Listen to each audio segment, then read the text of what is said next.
Mary called the Gambling Helpline and she was concerned for her son who was gambling. She had a business with her husband and they were hoping to retire and her son was going to take over the business. And they were concerned that while he was gambling out of control, he was trying to stop and wasn't able to. So she came for about 5 sessions and we talked a lot about setting boundaries, her anxiety, how she could manage her anxiety and her concerns and what she had control of and what she didn't have control of, those sort of conversations. After Mary came in by herself, she and Mike then came in for some sessions together, and it was basically couples counselling.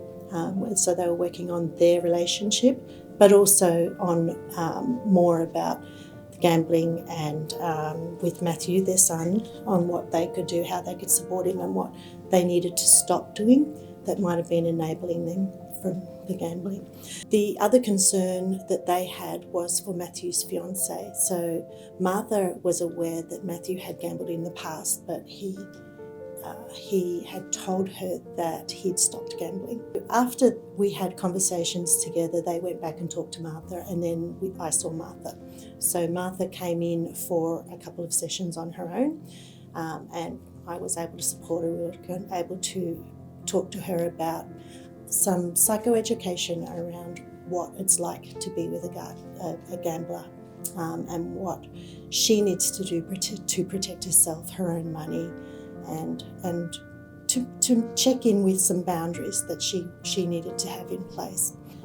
She and Matthew, the son, came in together, and after they had one session together, and they talked about what they needed for the relationship to stay together, and particularly what Martha needed. After that, Matthew came in to do some sessions on his own, and they were to work on his gambling. He decided he wanted to stop gambling altogether.